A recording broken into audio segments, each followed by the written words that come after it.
We are back, dear viewers. No doubt that the climate change is real and that human-made greenhouse gas emissions are its primary cause. The increasing frequency of extreme weather events and natural disasters, rising sea levels, floods, heat waves, droughts, desertification, water shortages, and the spread of tropical and vector-prone diseases have been identified as some of the adverse impacts of climate change. These phenomena directly and indirectly threaten the full and effective enjoyment of a range of human rights by people throughout the world. So let's talk more about the effect of climate change and different aspects of life through our guest, Dr. Ali Khuraibet, academic and health safety environment specialist. Hello and good morning, Doctor. Good morning to you and good morning to Kuwait, and hoping this interview will be a beneficial one. Inshallah it will, and we are glad to have you here in the show to talk about this very critical problem, which is climate change. Now let's talk about the causes of this. Industrial revolution, is it the main cause of pollution here in Kuwait? Well, in this industrial revolution as a term, it started in 1760 till 1840. So it has nothing to do with Kuwait. In Kuwait, we had development and development plans to transform Kuwait from the small old city to a new modern city. And this plan and related strategies and policies transformed Kuwait from this very small old city to what we have seen today. A lot of highways, airports, seaports, industrial areas, residential areas, big industrial and also commercial sectors. Yes, maybe the industrial revolution, as you mentioned, it's between 20s and the 40s, but maybe we adopted what happened in the industrial revolution. That was the question about when we came up with the oil, Kuwait became a very industrial state. Yes. Do you think this is the main cause here in Kuwait, at least, so I can continue my questions about the modern technologies and renaissance that contributed to the environment? Well, technology has two-sided, a positive side and a negative side. The positive side, it's brought a lot of revenues for the country from extracting and selling the crude oil to a lot of countries worldwide. Yes. And the negative side is the environmental and health impact associated with such technologies. But right now, most of the oil sector in the state of Kuwait and also industrial companies in the state of Kuwait are implementing and abiding by the environmental law of the state of Kuwait. So although we have pollution, but this pollution is being monitored and also being controlled and being managed. That's good news to hear about Kuwait, especially for this aspect, the environment. Now, as you know, the development plan of all countries around the world, the United Nations started this plan, SDG, which is the SDG goals, Sustainable Development Goals. They include environment. So all countries work together globally, especially here in Kuwait. We have our National Development Plan, New Kuwait 2035, one of which is the Sustainable Living Environment. Let's talk about this Kuwait, one of the, let's say, the first who joined with the global climate change agreements. See, the whole idea for the SDGs, or the sustainable goals that to be achieved by 2030 and beyond this, is that to ensure that all countries are working towards one important and central goal, which is sustainable development. The whole idea of sustainability is continuity. We want to make sure and ensure that all development plans, all activities are done considering the coming generations. So we don't want the future generation to have the burden of our mistakes. So this is the whole idea, and to have continual improvement. So this is the whole idea of sustainability. Now, sustainability does not only concentrate about the environment, but it has three core issues: the environment, the economic and the social factors. So they need to consider all these three components together. And one of the important issues is that in sustainability, and also the whole idea for the sustainable development goals, is that the environment and the economy should go parallel. So we don't want too much of environmental protection and preservation overcoming economic growth. And we don't want economic growth that, you know, will harm the environment. So they have to go parallel.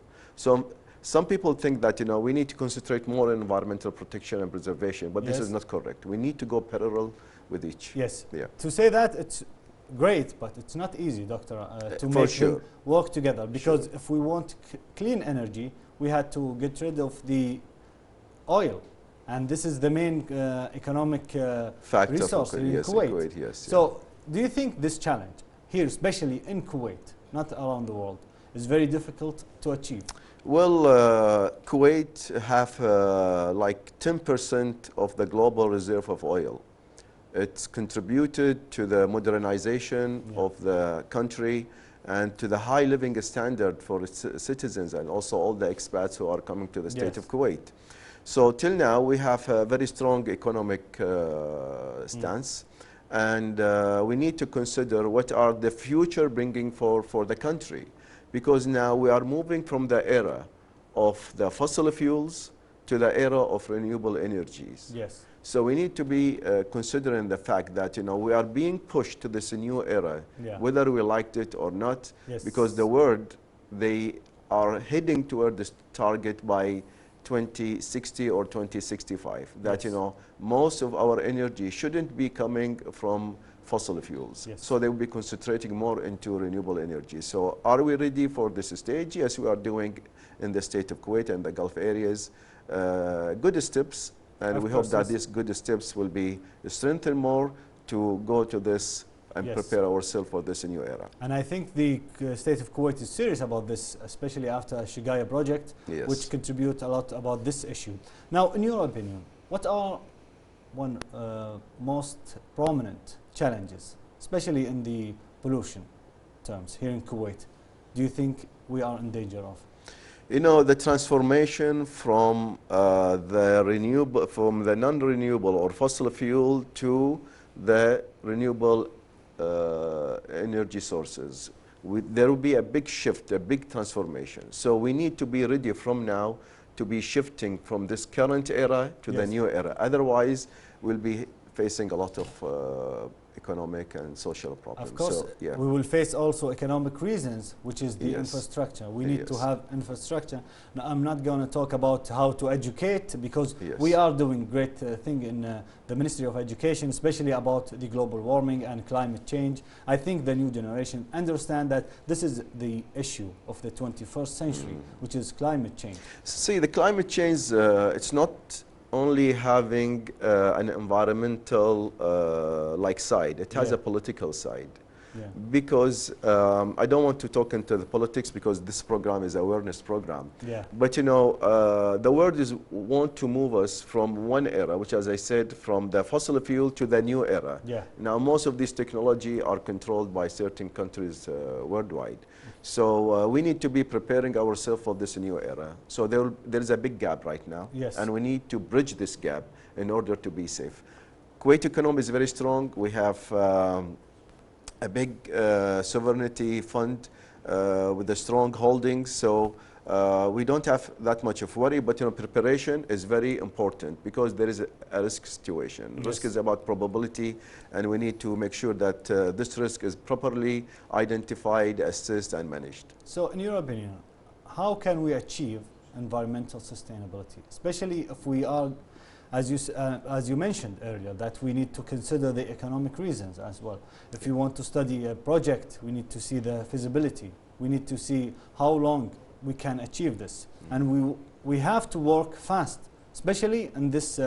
Now we are 2024. We are looking for, I think, as you mentioned, 20-30 years of making Kuwait clean energy producer, let's say. Yeah, this is exactly what I was, you know, going to say. Many countries are preparing for this new era, especially in Africa, where there is a lot of sunshine. In Kuwait, in the state of Kuwait, we are blessed with sunshine throughout the whole year. And we have 500 kilometers of coastline. We have a very important location at the tip of the northern part of the Arabian Gulf. So we have very strategic, like, you know, strength points. And we need to take this into consideration. As I said, in some African countries, they started to have solar farms. And the whole idea of this, and some of these projects are funded by European countries, Yes. because they want to take the energy coming from these African countries and be transported to the Europe. So we need in Kuwait to establish strong energy, renewable energy base, in which in the future, as we know, we are exporting oil, we need to export energy, clean energy to the whole region and to the whole of the world. Yes, that's interesting, because this is my next question about legislation and laws here in Kuwait. What are the most prominent things of legislation and laws that we have here in Kuwait that contribute to the environment? Yes. In Kuwait, in the state of Kuwait, we are very blessed with persons and also with the groups and organization. We started the whole environmental ID in the state of Kuwait in 1976. So we have a long history for establishing a government organization. We had this environmental protection department at the Ministry of Health in 1976. Yes. Then we had the Higher Council for the Environment. Then we had lately the Environment Public Authority. Yes. Now we have a law. This law is known as Law number 42 for the 2014, and it is the environment law of the state of Kuwait. And it had 181 clauses or articles. It organized whole issues related to protection of the environment of the state of Kuwait, and penalties and inspection, and also to ensure that all development projects, plans, strategies, policies are assessed before their implementation. For example, right now, no project in the state of Kuwait can be implemented or executed unless an environmental and social impact assessment study is done for it, to ensure that this project during its life cycle is conforming to the requirement of the EPA and environmental protection and preservation.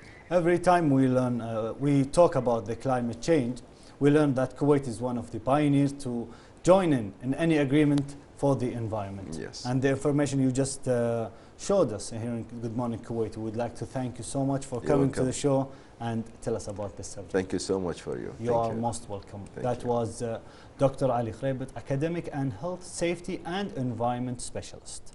Now we go to a quick break and continue Good Morning Kuwait. Don't go away.